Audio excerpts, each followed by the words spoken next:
এফালে মূল্যবৃদ্ধি, আনফালে স্মাৰ্ট মিটাৰ আৰু চাৰিওদিশে অৰুণোদয় নামত মহিলাসকলৰ মাজত চৰকাৰে এক অৰাজক পৰিৱেশ সৃষ্টি কৰিছে।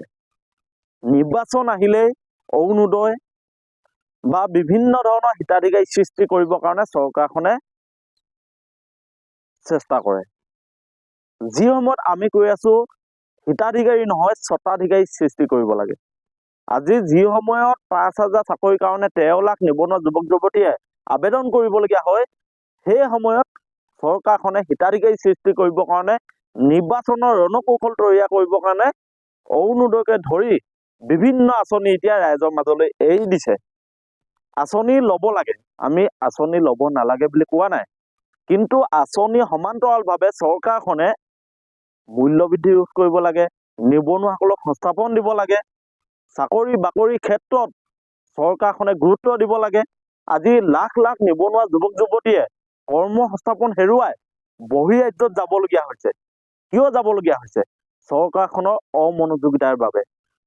চৰকাৰখনে নিবনুৱা যুৱক যুৱতীসকলক সংস্থাপন দিবৰ কাৰণে একো ব্যৱস্থা নোলোৱাৰ বাবেই আজি যুৱক যুৱতীসকল বহিৰাজ্যত গৈ কাম কৰিবলগীয়া হৈছে।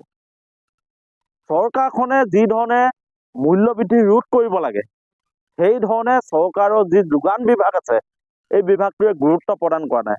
ফলত অভাৱনীয় ৰূপত নিয়ন্ত্ৰণহীনভাৱে মূল্যবৃদ্ধি হৈছে। সাধাৰণ জনতাই বজাৰ কৰিব নোৱাৰা এক পৰিৱেশ সৃষ্টি হৈছে। আনফালে স্মাৰ্ট মিটাৰ বিলে যি ধৰণে জ্বলা-কোলা খুৱাইছে, সাধাৰণ দুখীয়া জনতাৰ পৰা তেজ উহি খোৱা দি স্মাৰ্ট মিটাৰে যি ধৰণে টকা সংগ্ৰহ কৰিছে, এই কথাবোৰ চৰকাৰে কেতিয়া গুৰুত্ব দিব? কেৱল সাধাৰণ মানুহৰ পৰা কৰ সংগ্ৰহ কৰিলেই সমস্যা সমাধান নহয়। সাধাৰণ মানুহৰ কৰৰ পইচাই আঁচনি দিলেই সমস্যা সমাধান নহয়। প্ৰকৃতাৰ্থত অসমখন কোন দিশে ধাৱমান? অসমৰ অনাগত ভৱিষ্যত কোন দিশে? দৈনিক যে বৃদ্ধি হৈছে নিবনুৱা যুৱক যুৱতীৰ সংখ্যা, কৰ্মসংস্থাপনৰ অভাৱত যে বহুতে বহিৰাজ্যত গৈ আনৰ তলত কাম কৰিবলগীয়া হৈছে, এই কথাবোৰ কোনে মনোযোগ দিব? এখন চৰকাৰ থাকোঁতে চৰকাৰখনে যদি এই কথাবোৰ গুৰুত্ব নিদিয়ে, গুৰুত্ব দিব কোনে? আমি ৰাইজক প্ৰশ্ন কৰিব খুজিছোঁ, ৰাইজ আপোনালোকে স্মাৰ্ট মিটাৰ ভাল পাইছেনে? আপোনালোকে মূল্যবৃদ্ধি ভাল পাইছেনে? আপোনালোকে স্বত্বাধিকাৰীৰ পৰিৱৰ্তে হিতাধিকাৰী হৈ ভাল পাইছেনে? আপোনালোকে আমাক জনাওক। যদি আপোনালোকে স্বত্বাধিকাৰীৰ পৰিৱৰ্তে হিতাধিকাৰী হোৱাটো বিচাৰিছে, তেতিয়াহ'লে বিজেপিক ভোট দিয়ক।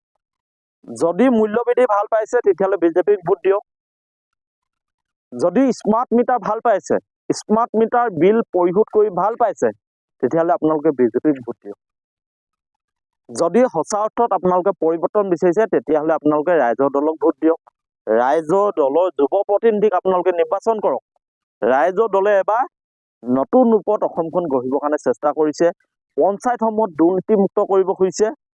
আৰু আপোনালোকক আমি ক'ব খুজিছোঁ যে পূৰ্বতে কংগ্ৰেছ বিজেপি আমি সকলোকে চালোঁ, সকলোৱে পঞ্চায়ত দখল কৰিলে, পঞ্চায়তত দুৰ্নীতি কৰিলে।